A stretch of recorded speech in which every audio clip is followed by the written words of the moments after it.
Ma qua, certo, potevi nuocere se magari passa una Ferrari a 200 all'ora qua, no. Giustamente, e sbanda e finisce qua. Questo guardrail non è a norma, perché il guardrail dovrebbe essere a protezione della strada, quindi dovrebbe proteggere i passanti. E invece è fatto pompare vacare le macchine da sotto, diciamo. Perfetto.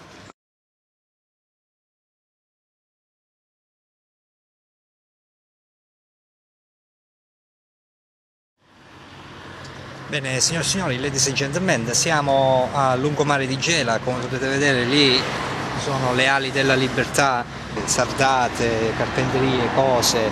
Cosa c'entra? Cosa c'entra? Perché il nostro problema di oggi riguarda un pochettino anche la carpenteria, no? È stata bloccata, ma non era così. Cioè, doveva essere... È bloccato. Qua ancora avreste fatto i passamano. Tutto il balcone, è bloccato. è Ho bloccato. capito. Allora ci chiediamo come mai un Goldrek viene autorizzato e invece una passerella per disabili no.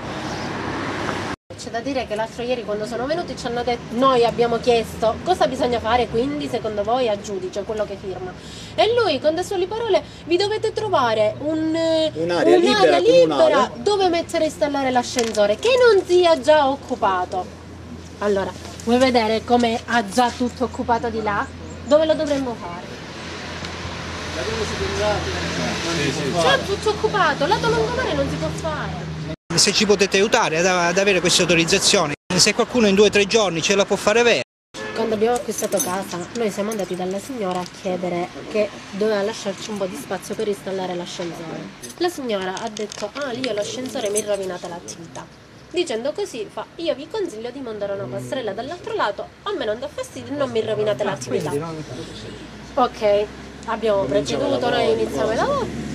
La signora si ricamba, ma c'è il grigliato che io l'ho fatto per la protezione del vostro appartamento, io ti do la fattura, mi pagate la metà della fattura. Cioè questo grigliato ufficialmente la signora? Sì, perché tu facendo la tettoia praticamente gli dici alle persone entratemi a casa. Sì, ho capito, okay. Sì, ho capito. Guardiamo la fattura, 2200 euro, la metà 1100, vabbè te li diamo 1100. Dopo 2 giorni, gli stavamo dando 1100, mi fa no.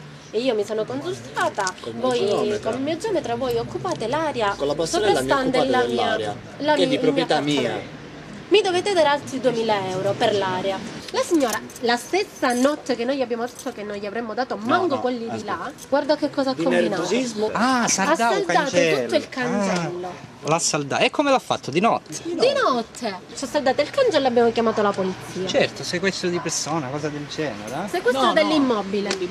Voleva praticamente cose legali, soldi, punto. Cioè i vigili urbani vengono perché cosa? Per il filo elettrico del... Ma no, ma perché ci sono le fascette, capito? Il porto d'armi ci vuole per le fascette oggi. I soldi senza la proprietà, cioè ne dissi, metà dei soldi, 10.000 euro, 8.900, 9.000 euro. Ma io devo avere sempre il potere di demolirla in qualsiasi momento. Quando io voglio demolirla però la devo... ma quindi non è un problema burocratico? Cioè, è burocratico poi nasce un problema. Subentra perché magari punge. No, perché c'ha cognati, c'ha parenti. No, lei li ha foraggiati. Ma quindi l'unica qual è? Chiedere la grazia a Napolitano o telefonare a Carmenate Comunesci? Abbiamo praticamente fatto la richiesta di sanatoria, l'hanno rigettata perché vogliono la firma della signora. Della signora, ora, perché siete sopra la signora. Se la signora firma, si finisce. Rimane. Sì. Perché noi abbiamo fatto la richiesta di sanatoria. Per essere accettata questa richiesta di sanatoria, il benestare della proprietà della corte di sotto. Quindi se firma signora... Ah va signor, facciamo questa firma, dai, possiamo votare a Napolitano, signor, va, dai. Poi vengono le iene, magari a lei poi ci vengono e dicono è stata gentile, lei deve essere una persona valorizzata in questa città. Facciamo questa una firmicella. Guai a voi se vi saldate il cancello. Sosteniamo Luca ha pubblicato delle cose. Sosteniamo Luca. Allora, se lei passa per Voglio puntualizzare un'altra cosa, questa passerella è amovibile, è amovibile, è amovibile, è amovibile, è amovibile, è amovibile, è amovibile, è amovibile, è amovibile.